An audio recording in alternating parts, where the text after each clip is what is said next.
So firstly, before we get underway, thank you very much to WA. We've got Darren and John over there who've sort of been guiding this, and Des is going to be joining them as well, taking us through this session. So I'll spotlight John, and I'll pop myself on mute. And if you pop yourselves on mute, I'm sure there'll be times for a bit of a chat later on through there. So take it away, John. Well, apparently it's not John, it's me. Hello, everybody. I'm Des Lewis. Many of you, I expect, would have attended our smartphone flower photography workshop that we did here with John and Darren and a number of other people several months ago now.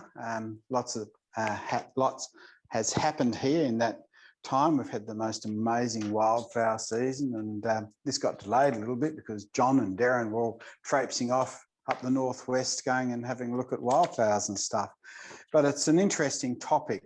This is an extension really of what we were doing before. And we've titled this The Essentials of Smartphone Videography. Why video photography with a smartphone?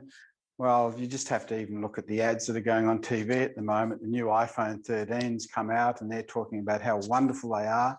And smartphones are just that, they are pretty smart and very versatile. Although there are some limitations, as John is very quick to point out to me, which is true. We'll go through all of that too at some point throughout this session. If we just slip onto the first slide. But why is there so much interest in smartphone photography and videography? Well, videography in particular has become really relevant when it comes to social media.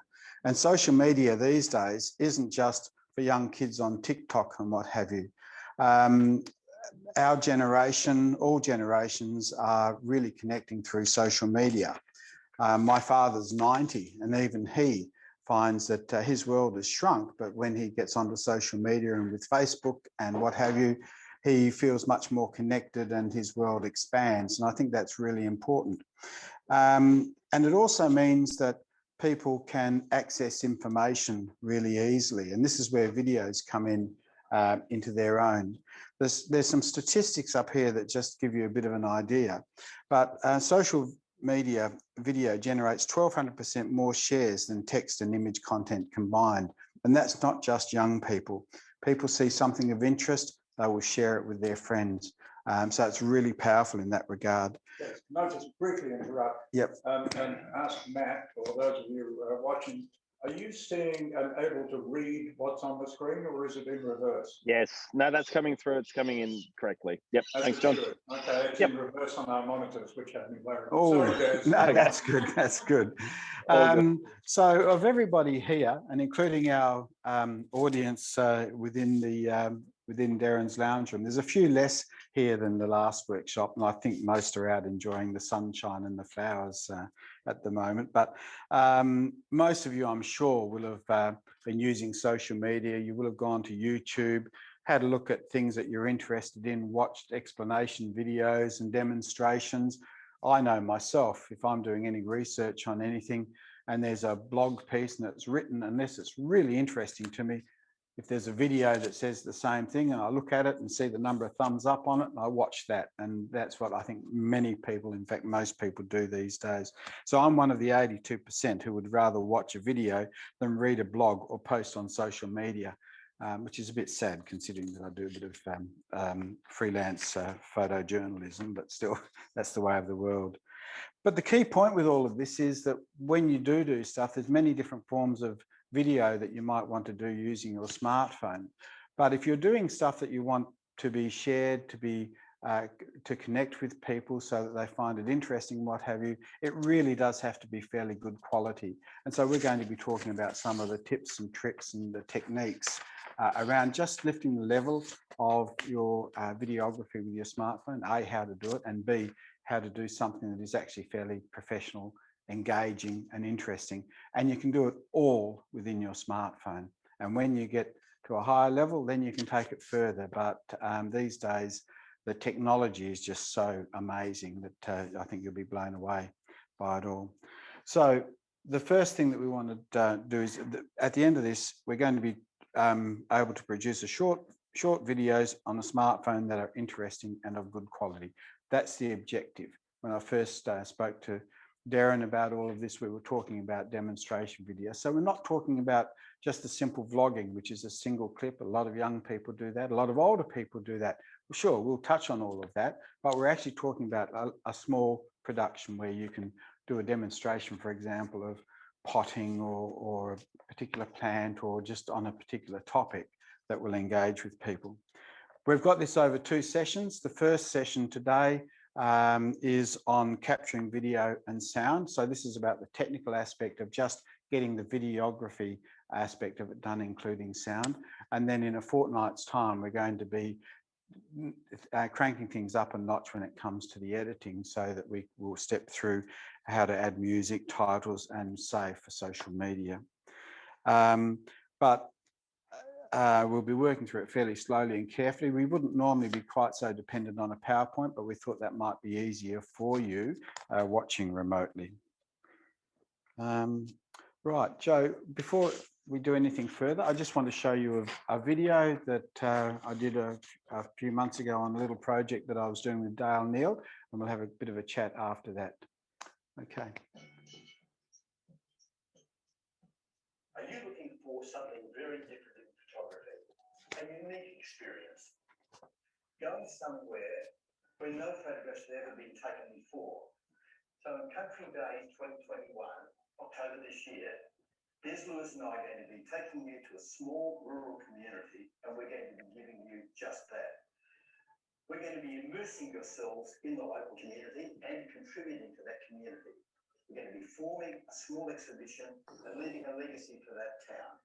This is something unique and special, a small group of just 10 or 12 photographers. That's Country Days 2021.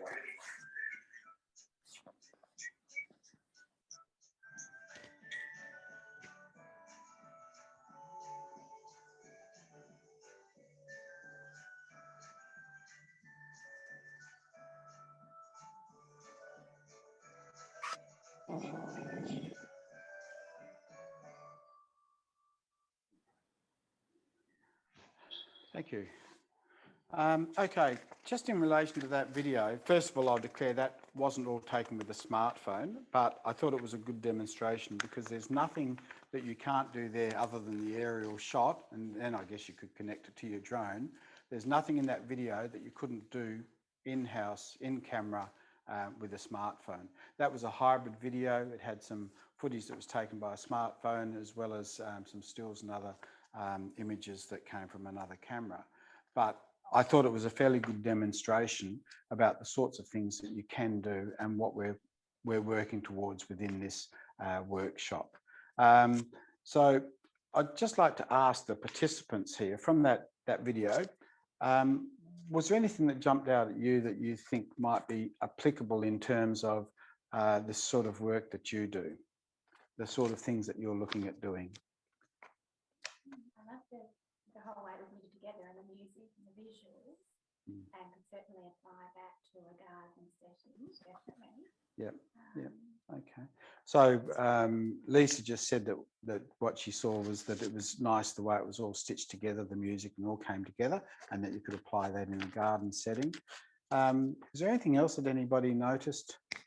I liked the fact there was some gentle music in the background, and I really thought it was great the way that you managed to have both some still photography and the presenter. I mean, Dale talking about what was happening.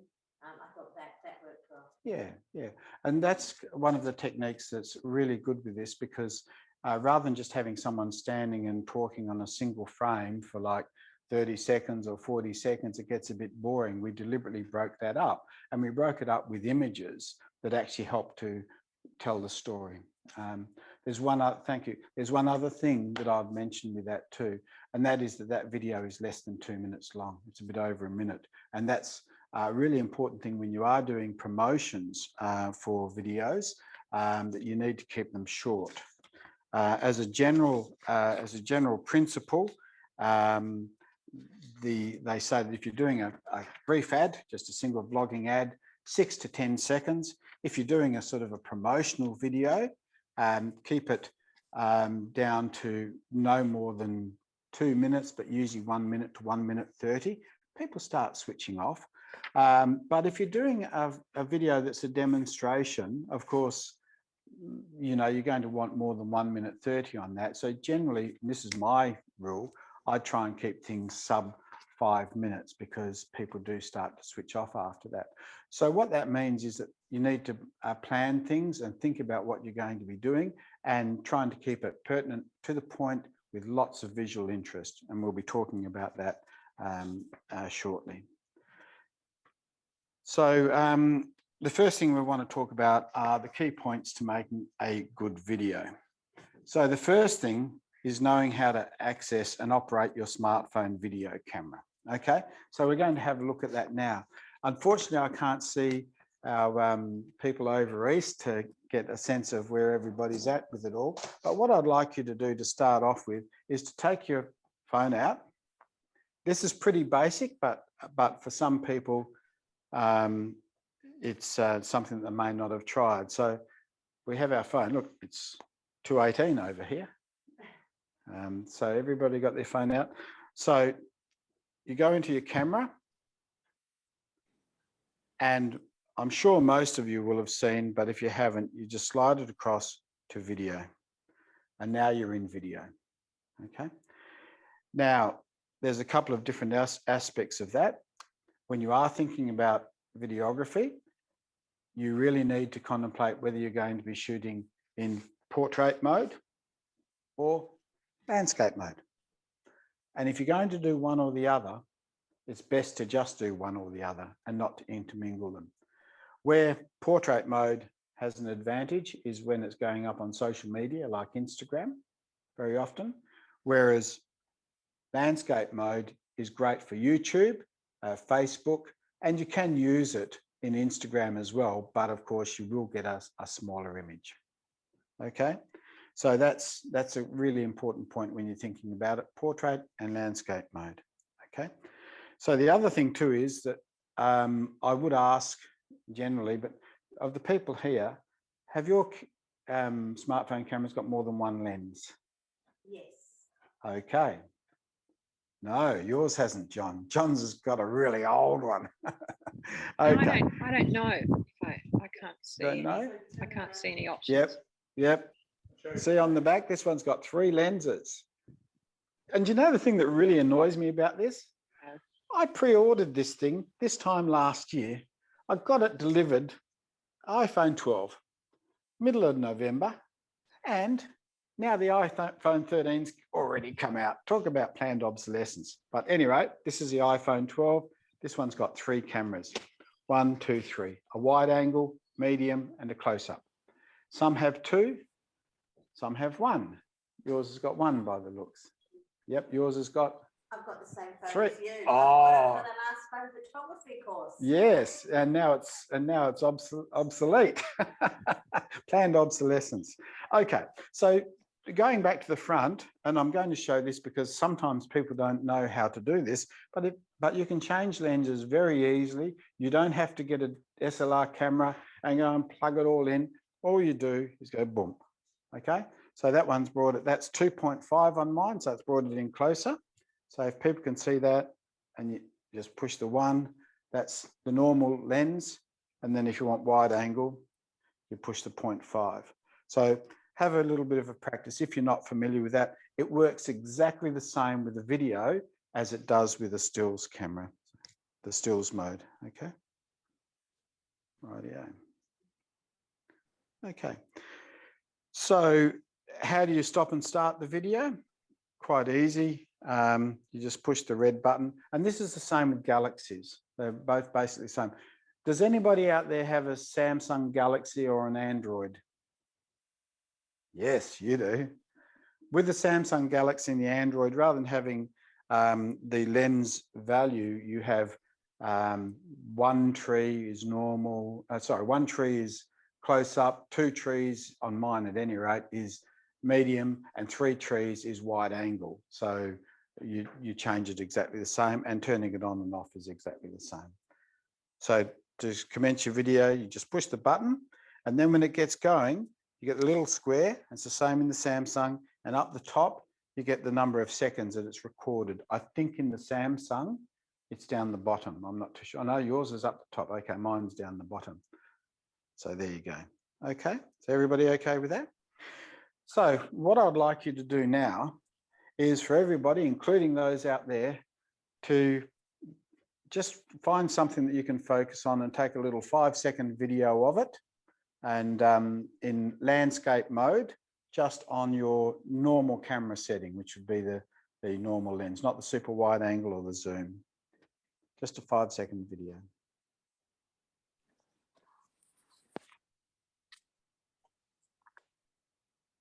Okay.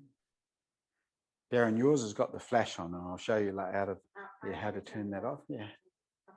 Okay. So many would have already done that. Some may not have, but how'd you find that? Pretty easy? Do you know where to find it to review it? Does everybody know where to review their video? Well, initially, if you look down the bottom here, and it's the same thing in the Samsung, I think it's round, you can just hit that there.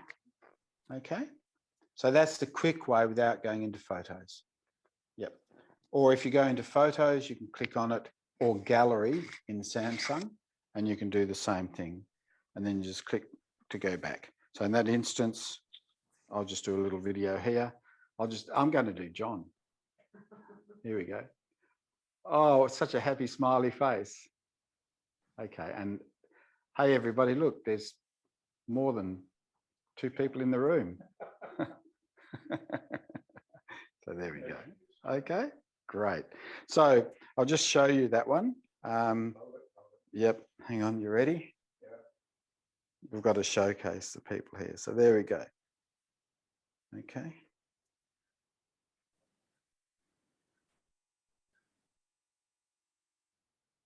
Voila, I was a bit high. Down, yep, there's Darren, there's Lisa. So there we go. So that's pretty simple. Any questions at this stage about that? Okay, so that's how to get that going. So that's the basics. We'll go a little bit further on that later on. Can I just ask a question? Sure. Would you recommend changing, while you're videoing, changing the format, changing the lens midstream, or rather than using your finger to enlarge or? Okay, very good question. The thing about it is with each of those lenses, that's what you call the native lens. That's going straight through the camera and the lens. As soon as you start zooming in with your fingers, it becomes digital, okay? And the more you zoom it in, it will deteriorate in quality. So what I recommend people do is to use the lens, and you can change it while you are in the middle of videoing, and you can sort that out later in editing. I will sometimes go, say if it's 2.5, which is my zoom lens, I might go up to 3 digitally. But I won't normally go much more than that, because if you put it up on a big screen and you want to do any cropping or anything, which is we talk about when we're doing the editing, it actually diminishes the quality of it. So it's a digital image. It's pretty clever. It's getting better, but it's not the same as it coming straight through the lens. Yeah. Okay. That's great. Thank you. Okay. Now, that's the basics. We'll do a little exercise later. We're going to do a little selfie later. But so the second thing is planning the video. Look, I know some people don't like planning things out, but let's face it, if we're going to go for a holiday up to the wildflower region or anything, we all do a bit of planning. For some people, they like to plan in a lot of detail. Other people like to just wing it. But even so, I strongly suggest thinking about what you're doing and its purpose, and putting a bit of effort in, because it saves you a lot of time in the end, and you get a much better result, and you don't have to go and reshoot things. So the next thing is making it interesting and entertaining. This is, John's chuckling. This is really important though. You've got a number of different lenses on your cameras, very often, mostly. To add visual interest, don't just shoot a lengthy clip of one thing and zoom in and out from exactly the same angle. Think about trying different lenses, getting in close, having a series of shorter clips, which we will show you how to stitch together later. Get in close, get up close, change the angles, and do a series of shots like that, because it's much more stimulating for the viewer than just plonking it on a tripod and having someone sitting there and doing a demonstration. And it's the same thing with music. Someone made the comment there about the music on that video. Sometimes the music's just really quiet in the background, but it actually produces the tempo and adds a little bit more interest and depth to the video. So that's another important thing. So sound can play a big part. The next thing is making sure you have good audio. There's a saying in video, and I think John will attest to this one. You know, you can be forgiven if you've got poor video but good sound, but never the other way around. If you've got sound and it's really bad sound, that can ruin your whole video. So the importance of audio can't be estimated or underestimated in terms of putting together a video. We're going to be doing some stuff today. We will just be using the microphone in the smartphones, which is okay for some things, but at the next session, we're going to be showing you how to use wireless external microphones, so that if, for example, you're out in a yard and you're doing a demonstration of potting, or you're moving around and you're away from the camera or walking into the camera and you're talking to it, you will have consistent and good sound all the way through, because that's really important. What's that, John? I sound just like this one. Just like this one. John did sound checks earlier. That's why Joe's not here, because we couldn't get her to register. She must talk too softly. So that's really important. And the last thing that we're going to be covering that's really important in making good video is putting it together so that it flows. And I think you commented about that in that little video that we did. We'll show you how to do a good basic edit so that your video is ready for posting on YouTube or wherever. And that includes putting in titles, backing music, transitions, the way they blend together, and even the way you can overlay other photos over the top, just to add to what I was talking about earlier, which is visual interest, which is really important. And the big tip that I've got with that, when you are looking at that and thinking about editing, that we'll go through later, is keep your clips shorter rather than longer, you know? So that's really important. Okay, so excuse me, because I'm not looking at the screen, I've got to read this a little bit more. There we go. Okay. So next section, we've already touched on the basics of it, but access and control. So there's another thing there. The lady that asked a question about zooming as well raised a point indirectly that I didn't mention. And that is that when you're using your phone camera, and this is the same for stills as well as it is for video, by and large, the lenses at the back are better quality and higher resolution than the selfie mode. Now, most of you have probably tripped into selfie mode, scared the bejeebies out of you, turned it off, as it does for me. But if you are doing videos, by and large, use the rear lenses. They're better quality, but we will talk about using the front lenses. They are getting better, and it's certainly okay, because sometimes if you're filming by yourself and you don't have a second operator, the selfie mode is really helpful, because because it's easy to set up. You don't have to worry about having mirrors and all sorts of things to make sure that you've composed things properly. Okay, so that's an important tip. Generally, the rear cameras are better quality.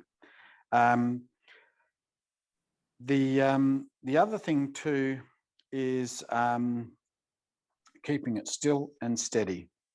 Okay, if you go and take a video, you've probably seen it, and all of a sudden you're watching it and the person's been shaking around, you feel a bit seasick, don't you? You know, so you've got to make sure that you keep it all really steady. And the best way to do that is with a tripod. Did you try to make me look like I'm on a boat? Oh gosh, another humorless comedian. He's trying. That's very good. Thanks, John. We'll just demonstrate in a minute how to set things up on a tripod and the different types we've got available, but they're not expensive. If you don't have a tripod, these do have image stabilization, so to a small degree, they'll compensate for a little bit of movement, particularly the more modern cameras. But if you don't have a tripod, set it up on a book, on a table, brace yourself up against a tree or whatever, and hold it as still as you possibly can. Okay, so first of all, we're going to do a selfie. So just to show you how to go to the front camera, just in case there's anybody out there, do you ladies know how to go into selfie mode? Everybody does really, but in case I don't like to assume, that's the little button there. It's the same with Samsung as well as it is. Do it again. There you go. There's the rear facing camera. Boom, boom. And there's the front facing camera. Now you see you can't actually change the lens. You've got one lens on the back. You can zoom in, but for the reason that I spoke about earlier, I wouldn't really tend to do that. Okay. So what I want you to do now is a little exercise. I want you to go into selfie mode, just have a little quiet moment, and I want you to, ladies here, I might get one of you to go into the other room. I'm going to be quiet just for a minute, but I want you to take a selfie and I want you to talk into the camera. Talk into the camera, do a little selfie, just a little welcome to yourself for the workshop. Just so we don't get noise overriding, I'll get you in separate rooms and come back in about a minute. Only 5 seconds, okay? 5 seconds of video and we'll be back in a minute. Okay. And that goes for the people out there too. You need to do this. If you're anything like me, you hate doing selfies, but we're going to show you how to get a little bit better. Okay? Good. Oh, that's scary.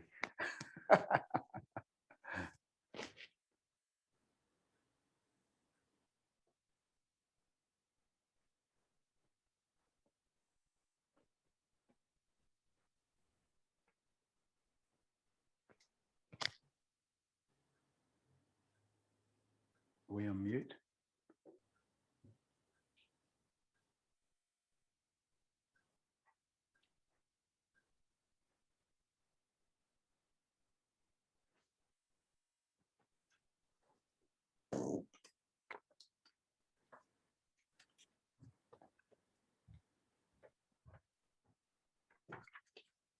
Okay. Lisa's getting carried away there, isn't she? Okay. Right. Now, can we all just go back in and view that video and tell us, just have a listen and look at yourself critically. The same thing for all of you out there. If you can just go back and have a look now to see the video and see how it looks. Looked all right? Okay. Yep. Okay. Press it and start it. Start it? Yep. I'm Joan Thorpe and I'm doing a selfie today because of course I'm doing the first photography course of the Hope you're really enjoying it. Bye. That's not too bad, and I'll tell you why later. Okay.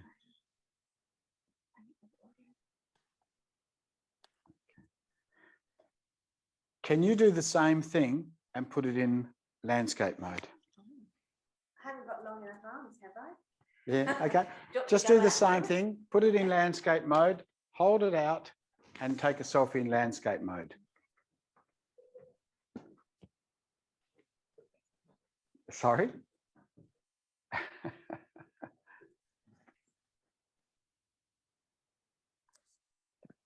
Yeah. I should have stipulated landscape mode. Forgot that. you make me so nervous, John, because you've been before the TV so often, you know. I think, you know, you're the master. The power is behind the camera.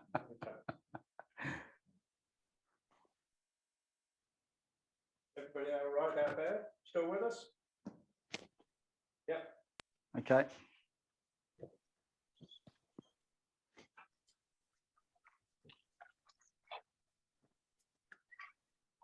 This is probably the quietest webinar I've ever come across. So I'm just We should gonna have some. start. We should have some music going, shouldn't we? Yeah. Joe's a bit of a musician. I thought you were going to do a song and dance. She's very good at that. We're almost Hey. there. Yeah. Take it away a cappella, John. I'm So how are you all going? Take it away, Akadaka. Have you all done a landscape video and spoken to yourselves as a selfie? Yeah. How you going? Okay. Right. So let's have another look at that. Now, can I have a look at yours, Darren? Because you excelled in the portrait mode. No, that's not. Oh, sorry, that's portrait mode. Well, I did it the landscape before. I've done both. Oh, okay. Okay, but you were showing it to me in portrait. Okay, let's go back to the landscape. Okay. Not too bad. Not too bad. This is Lisa. Okay. How's everybody's out there viewing? Now, if you have a look at Lisa's, there's one little thing. They've got it nicely centered. Darren's is the same, but she's looking off to the side a little bit. Okay. So, did other people find that? Okay. Okay, hang on. Okay, there you go. A lot of it, she's looking off to the side. Okay, that way. How have you all gone out there? Have you found the same thing? Very often, if you look at it, you're not looking straight at the camera. I expect so, because I always do. Because whenever it's really hard until you get used to it. John, how did you find it when you used to read the news? How hard was it to always look at the camera? You had to. Someone was pointing at it all the time. No one's pointing at it here. So when you're doing a selfie, I'm going to turn around this way and just show you. The camera is actually there. Okay? The camera is there. And what tends to happen is, because we are talking to ourselves, we tend to look straight at that to see that we're looking straight at the camera and that it's composed properly. And we'll always make eye contact with ourselves. By and large, we'll make eye contact with ourselves. And what that often means is that the eyes are just ever so slightly off. And the lens is here. So when you go to do a selfie, rather than looking, see now I'm looking straight at can you see that? I'm looking straight at the camera, but that's not really engaging. I looked like I'm looking off to the left of screen a little bit. But if I look straight at the camera, it's really perplexing for me because I can't really see myself, but I'm looking straight at the camera. That's really important. So I'm actually looking at that point there. And that means that I'm looking straight at the camera. So when someone's viewing this video, they will have eye contact, or I will have eye contact with them. So don't do this and hold it up and look straight in the middle, look over there. And that does also mean framing it a little bit differently too, because the camera's off to one side, okay? And it's the same thing with portrait, but not quite as bad. But it's still a little bit off. With portrait, it's more up and down, but certainly with landscape, make sure, look at the camera and frame it correctly. So you frame it first and then you look at the camera and then you deliver your speech. Now, the other thing too,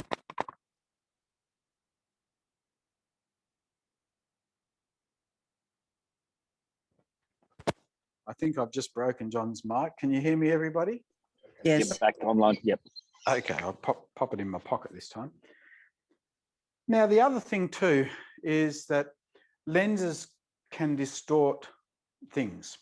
So when you're using a relatively wide angle lens on landscape like that, have you ever noticed, I hate it because when I go to take it, I end up with a big snoz, you know, and so, you know, it sort of accentuates your nose or accentuates different features.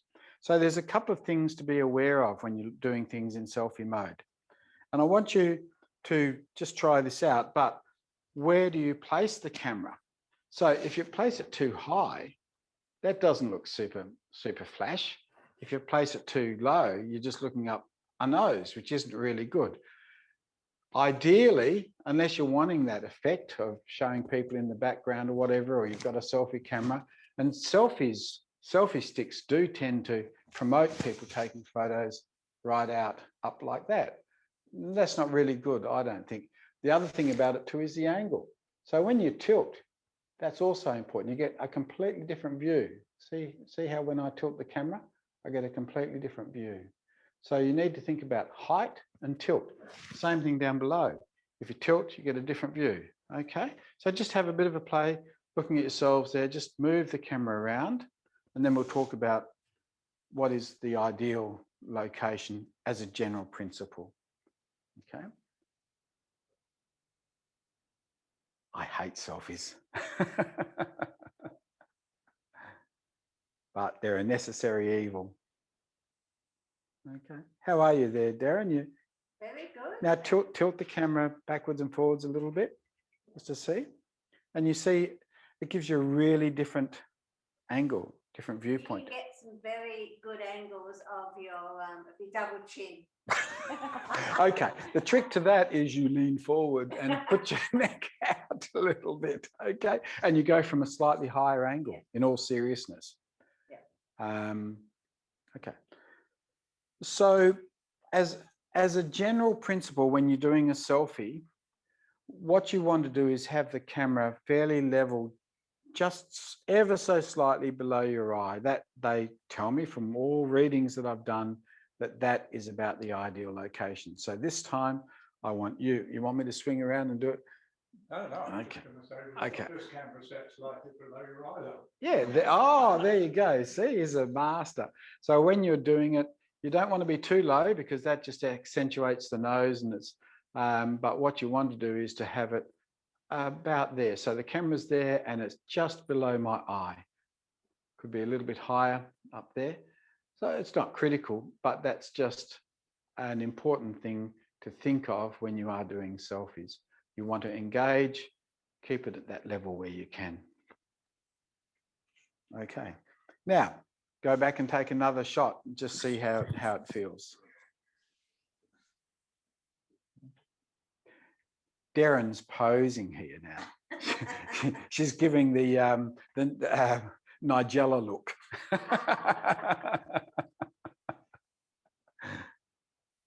Okay.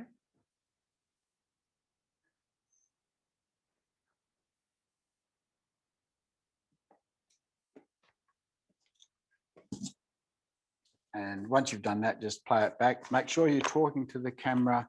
Make sure that you're looking at the lens. Make sure that you frame it so that you're in the center, unless you want something off to one side. But in this instance, as a selfie, frame yourself in the middle and say something, and you'll see, or video it.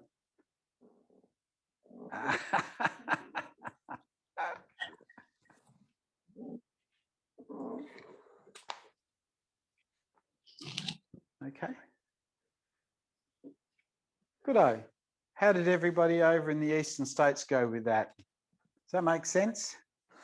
Yes, Little great. tip. Got a few thumbs up. Got a lot of okays. Beautiful. Right. Now, the next thing that I spoke about earlier when we're talking about what we're going through is the planning and preparation. So, boom, boom. Right. So the first thing to think about is the story. What is it that you're wanting to produce and why? What's the goal? What's the purpose of the video? Then also think about who is the audience and where it's going to be shown. Mostly from our conversations previously, Darren, we were talking about the likes of YouTube. So I'm basing this on YouTube, but if you're wanting high def, that will alter a whole heap of things. But for most social media, such as YouTube, we'll be talking about settings on one thing and another that are most applicable for that. And I will give you an understanding of the different settings so that if you are shooting in a different environment, that you know what to do there. Length, we spoke about that before, but to be quite honest, shorter the better, as long as you can get everything in that you need to. Okay. And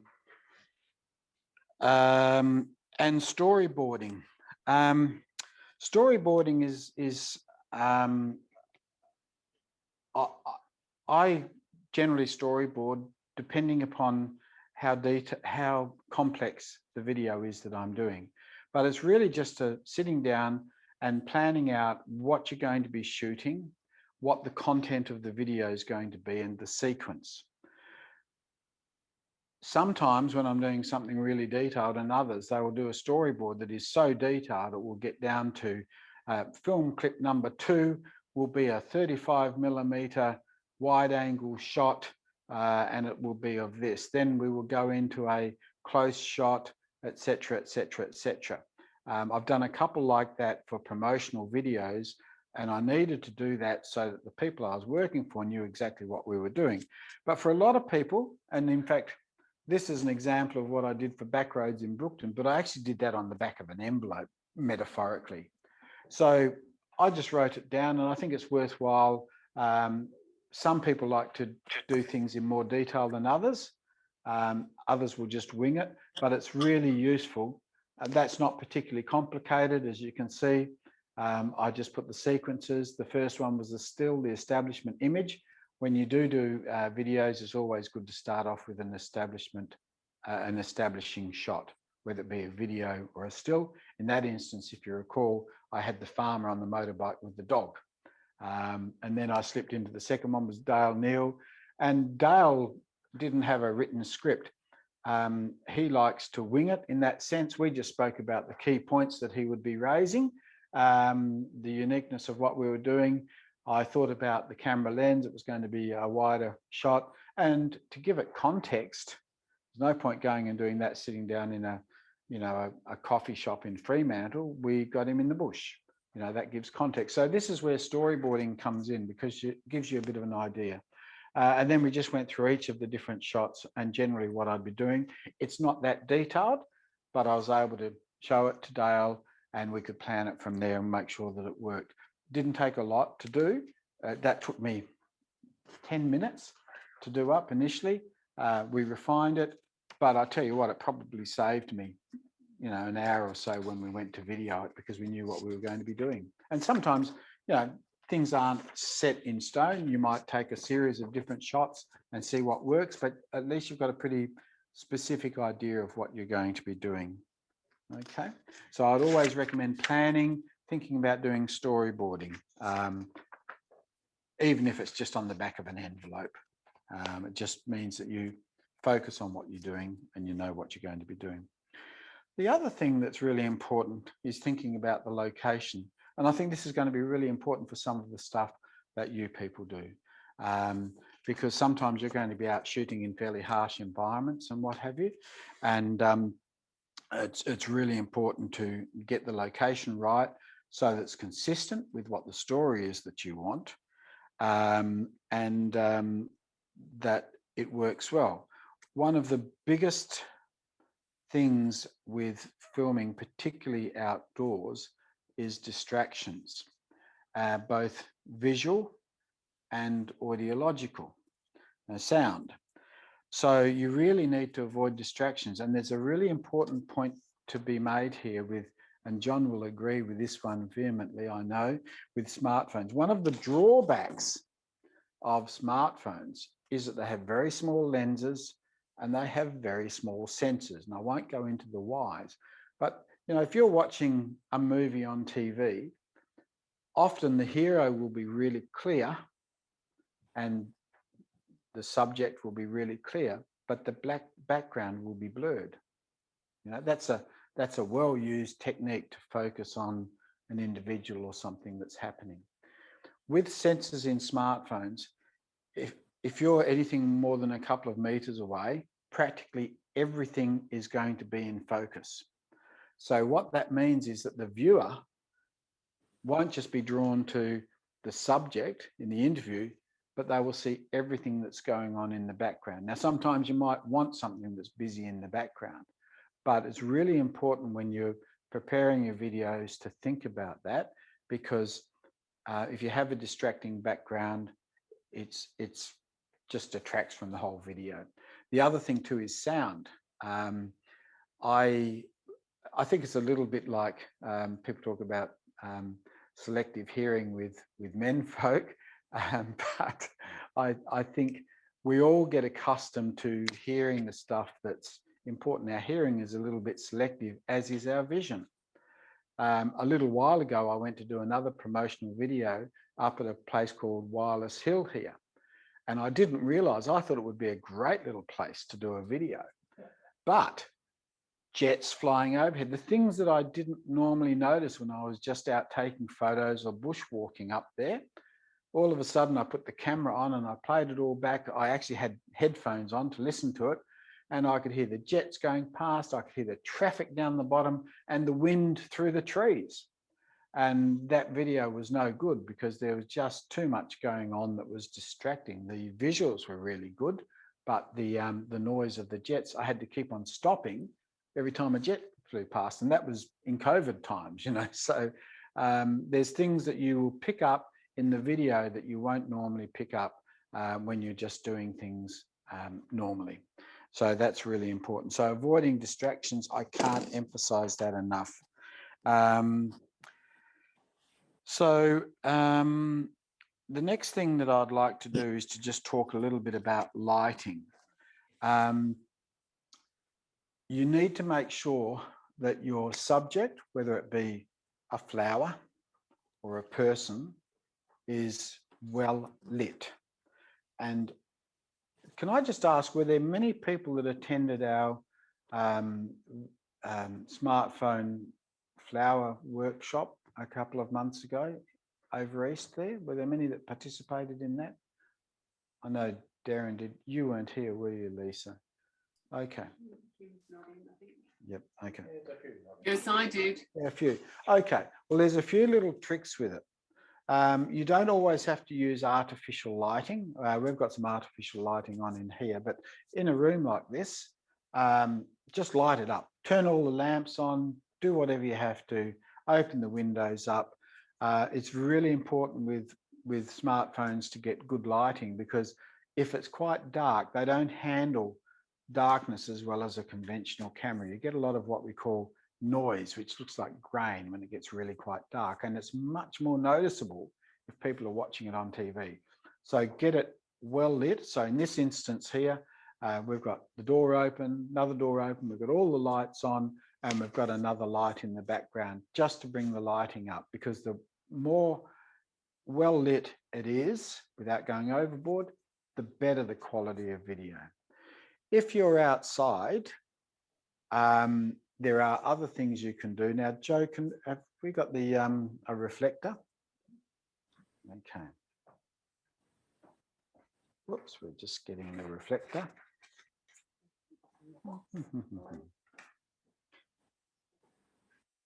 Yep, okay, okay. We started a little late. Yeah. Okay, so Joe's got a big reflector, but you can get really small ones. So when you're filming someone or something and you've got an assistant, it's gold on the background for warmer light, this way here. So if I hold that up to you, now can you may not, can you just look that way? Let's just see.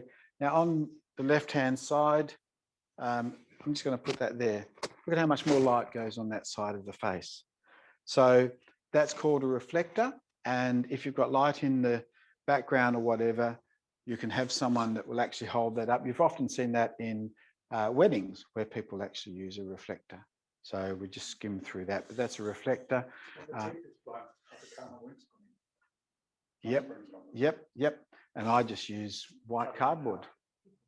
White. I've got a white cardboard. Here's the one I use for photographing wildflowers. Yep, here's the one I use for photographing wildflowers. Look at that. That and that, depending upon what I want.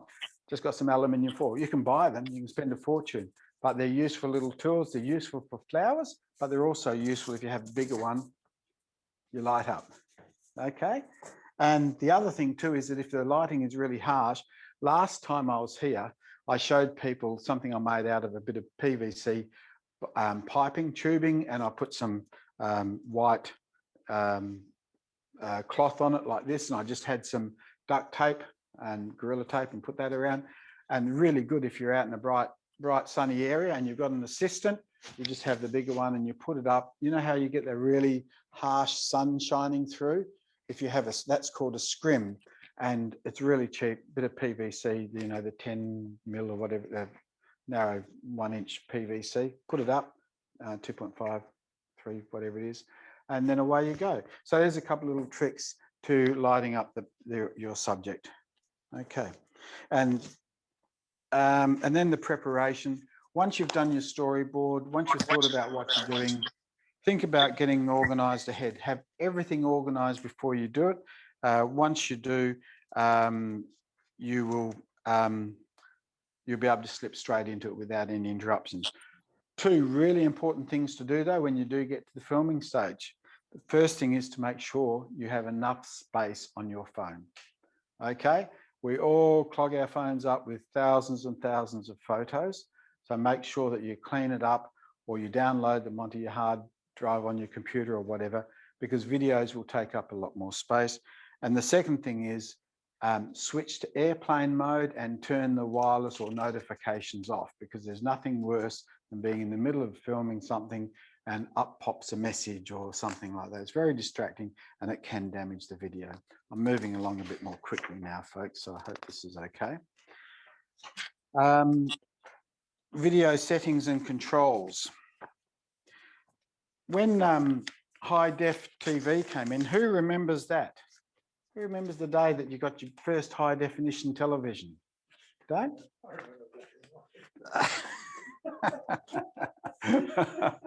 John remembers black and white. Yep, okay.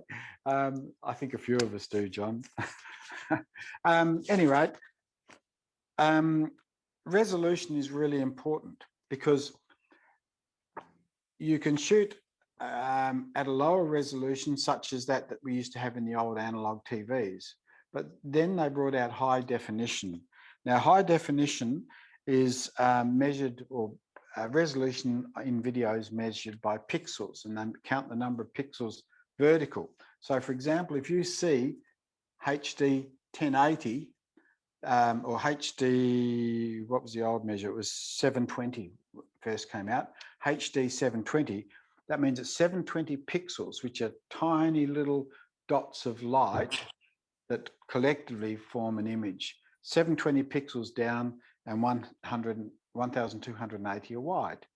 Then they brought out full HD, you know, the widescreen full HD. I remember getting that. That's 1080 by 1920. And it's a ratio of 16 to 9. So 9 that way and 16 that way. So that's what we used to refer to as widescreen. Now you're hearing 4K video. Now 4K video is just higher resolution. So instead of being 1080 by 1920, it's 2160 by 3840. So it's really high resolution. But the question is, I'm going to jump to the chase here. The question is, do you really need to shoot at 4K? I would recommend, YouTube is geared to what they call full high definition, which is 1080 by 1920. If you've got the space, you can set your camera to shoot at 4K, but be warned, the disadvantage of that is that you end up with very big file sizes because there's a lot more information. So 1080 by 1920, I would be recommending for most general videography that's going onto YouTube. The main advantage of shooting in a higher resolution such as 4K is that if you do need to crop in, you've got a lot more information that you can crop in on. But like a lot of things, you're better off getting it in the camera, right in the camera first. Frame rates is another thing. You will, and I'm just going to show you these shortly, but in the early days, film and video, digital, used to be shot at either 24 or 25 frames per second. So you'll all, I'm sure, be aware that the frame is a single image. You know, the old projectors used to go they'd be rattling through at 24 or 25 frames per second. These days with YouTube, 30 frames per second is the setting that's kind of recommended for most things. You can, on the iPhones, shoot faster at 60 frames, and I think even higher than that. Once again, you start shooting at 60 frames per second, you end up with a much bigger file. The other thing too is that 60 frames per second starts to look a little bit unnatural for normal things. We're used to watching things at 24 to 30 frames per second. So that's the sweet spot, 24 to 30. But the beauty of 30 frames per second is if you're shooting action or birds or whatever, or you want to do something in slow motion, which is beyond what we're doing in these workshops. You might shoot at 60 frames per second because you can do slow motion. You will have, most of you will have seen those different frame rates, and I'm just going to show you how to change them on your phone and set them, because you don't really want to be shooting at 4K 60 frames per second if you can get away with 1080 at 30 frames per second. So we're going to go back into the camera here. Now, I will show you the iPhone. And next week, well, you'll probably find with yours, with the Samsung, it's similar. I've got a Samsung that doesn't actually give me a great deal of choice. I've got a fairly basic model. They all vary depending upon the different cameras that you've got. iPhones are relatively consistent, and that's kind of what I like. But if you have a look on with the latest operating software, you'll see up the top in this one here, says 4K 24. Okay, can you see that there, John? 4K 24, and it's just up the top. Just up the top, put it in video mode. Joe will show you. You can set it behind the scene. Yep, okay. Now you can change that quite easily, and you can change the settings behind the scene. But if you want to go to high definition, which is 1080 by 1920, you touch that and see it's come up with HD. Now the Samsung's pretty similar from what I believe. And if you've got a Samsung, you might just need to play around. I think it's just important that you know that this is there. Now, so this would be shooting at high definition at 30. If I wanted to shoot faster, I touch it and it comes up at 60. I don't want that. I've just got that set so it goes between 30 and 60, but I would normally just be shooting high definition at 30, or I could shoot 4K at 24. So that's how you can set it. So one of the settings I'd say when you go out to do the exercise that we're going to be giving you in a while is set it to high definition 30 frames per second. Any questions from the audience? Because that's a pretty important thing. It was something that tripped me up for a long time. I could never figure out what frame rate or what resolution to shoot at. And generally, I now shoot at 1080 by 1920, unless I'm wanting something that's going to be shown on the big screen and I'm going to be cropping and I want the very best quality. And most importantly, I've got a big swag of memory that I can use. No questions there? The other thing too, just want to touch on, and for those that did the course with us on stills photography, is setting exposure and focus. And I'm just going to show you very quickly because we are running out of time for our colleagues over east. But with both Samsung and iPhones, if you point at something, okay, so in this instance here, if I just tap on that, see how it comes up with a yellow square with a sun on it. Okay, I'll just put it there where I can see it. Okay, or try and put it in the blue. Okay, can people see that okay? Does that come up okay? A bit further away? Okay. Okay, so that's where it's focusing. Now the thing is, when you do that, it's also taking a light meter reading off that point of the photo. So see when I moved it over there, it's quite different. See the look? Tap on there, tap on there. Okay, that's got darker because that screen, that's actually quite lighter, even though it's blue. You've got light coming off it over here. Look, it's lit up. Okay. So that's how, so when you do that, you're focusing on this instance on the switches over there, and it's taking the light meter reading from that, and it does vary where you put it. So you see it going darker and brighter.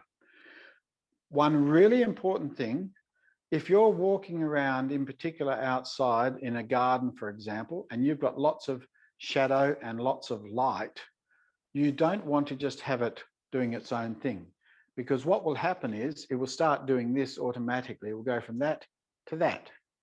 And if you're doing that in a single frame, you don't want it to be changing exposure. So one of the really important things is that you pick what you want to focus on, what the highlight is, and you hold the button down until it comes up with AEAF lock. Okay, and that way, see how I move it around now? Nothing changes. Okay, so when you're walking, an example would be if you're walking amongst some trees, videoing the walk, if you do that, you're going to get consistent exposure all the way. It won't, otherwise it will flash lighter and then it will flash darker, and it's really quite disconcerting. So focus lock, hold it down, comes up with AEAF lock. Okay, and it's the same with the Samsungs. Does that make sense? I'd like to demonstrate that, but we haven't got time. Yeah, no, that's We haven't really got time good. for that. That's really good. Yeah, so make sure you focus lock, particularly when you're outside, or even if you're doing a video and clouds are coming over and it's changing constantly and you're doing a longer video, focus lock. Okay.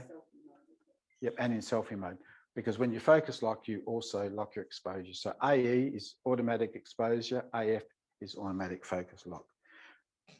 Really important tip there. Okay, that kind of concludes the first part. We're going to have a little demonstration shoot here, but I think for the people over East, what I would like to ask you to do, we're going to give you a bit of homework. I'm hoping that you'll come back that next in a fortnight's time, and what we want to do is to produce a 20-second video, or to produce something different, something that interests yourselves. So if between now and then, and you're wanting to participate in this, you can come along, and just observe what we do. But to get the most out of this, let's see if we can get you to the point that you produced a little video, not dissimilar to what I showed you in the first instance. It'll be shorter, but we will do it. And so I'd ask, we'll get the notes out to you from this workshop. We'll get a copy of the PowerPoint. And I'd ask that you think about a topic, that you plan it. You think about what you're wanting to do. Now, I'd also be saying, keep it simple. This is more an exercise in the technique than how good. You know, we're not wanting to compete with Robert Redford or anybody like that at this point in time. We just want to do some really good videos. So go and pre-plan it, go and take a number of shots. Ultimately, we want to end up with 6 frames, just 6 frames we can use. You might end up doing 10 or 12, but we'll show you how to delete the frames that you don't want or whatever. And then once you've done that, when we come back in a fortnight's time, we'll be able to stitch those together, put a title, put some music, and come up with something that would be good enough to put up on YouTube. Does that sound okay with people? Are you happy to do that? I think it's the best way. It's real active learning. Any topic? Yeah, over. Can be tying a knot, can be just showing a plant, can be just your hometown, your family, whatever, it doesn't matter. But go through those things, plan it, think about what you need. We're not going to worry about external mics and all of that at this point, but next week, as part of, or next fortnight, as part of that, we will show you external mics as well, and a few other things, some other tools. Are they going to share them with you, or just keep them on their own phone? I think if they can keep them on their own phone, and then what we will do is we will step everybody through the editing process. Okay, so if you take a whole heap of shots and you're not happy with some of them, just go into the photos or the gallery, and you can delete the photo, the video, just as you do a normal photo. But be careful you don't delete something you might want.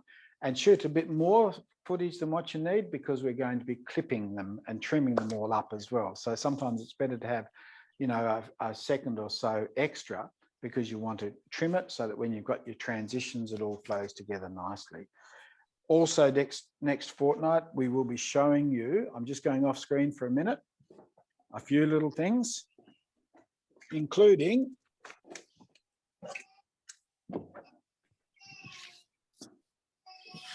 there you go. There you go. Look at that. There's a little mic, little external shotgun mic for your phone. Really handy for when you're out and about and you're wanting to minimize some of the distractions. We're going to be showing you a wireless lavalier.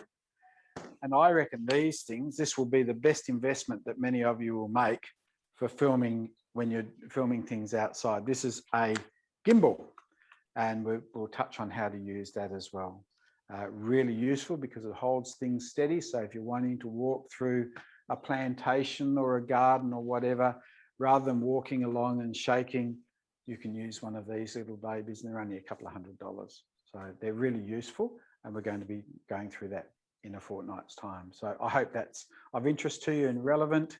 I'm sure it will be. And, you know, it's all about helping you get to the point that you can do things that are going to be interesting, that you can share within your own group, and also, I guess, entice other people to take an interest in some of the things that are important to our society and our environment. Yeah. Thanks very much. Thank you, Des.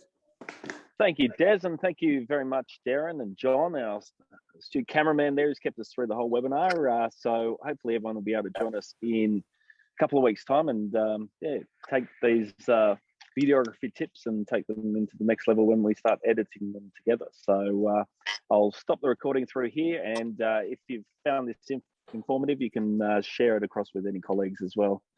It'll be available on the HMA website. So good afternoon all. Hopefully everyone has a lovely time. What I'll do is I'll stop the recording, and if anyone wants to stay in there, they can actually have a bit of a chat, because I know everyone hasn't seen everyone for a while, and I'll stop the recording now, and you can chat to your heart's content into the afternoon. Matthew, can I just ask a quick question? Yeah, sure. It's Des who was our presenter. Yes. Yeah, Des. Is he still there? He's still there? Yeah, Yep. yeah. You gave such valuable, fabulous tips. They were really great. But there was one thing that I was waiting for you to say. One thing I actually do know that I'm surprised that I know. When you talked about putting the focal point in and holding it down, which is great to keep the eye, but you didn't mention, and I thought it might be interesting for people, how you can slide it up and down, the little sun up and down to get more or less light in it. Yes, indeed. And that's the exposure control. I didn't touch on that because I was thinking of that for next week. However, let's do that now. It does make sense that we talk about that straight away. So I'm going to just show you that if everybody, we've got the video there. So if we hop on that, and if we think that's too light or too dark, for example, where the sun is, and it's the same with the Samsung, and Samsung goes across that way, you can lower it. It's called exposure compensation, and you can brighten it. And the same thing, and this is really important too, if you lock it and you adjust the exposure up or down, it won't change either. You know, so you can adjust your exposure and it will hold it in the lock position. So thank you for raising that. I should have raised it there. It was something that I was oh, you've been great. It's been absolutely wonderful session. That's a really useful thing for when you're photographing even stills. So if you've got photographing through a window and you want to photograph the nice sky and clouds outside, your camera will often have the window blown out, but you can adjust your exposure that way. That's what the hero of the shot is. So thank you for raising it. Thanks, Des. That was wonderful. There you go. Thanks, Kim. A bonus buy for everyone there. So and lucky I didn't hit pause on the video, so they'll all be live as part of our recording at the end of it. So I'll stop the recording now, though. But if, as I say, if anyone wants to hang along and have a chat with their cohorts from across the country,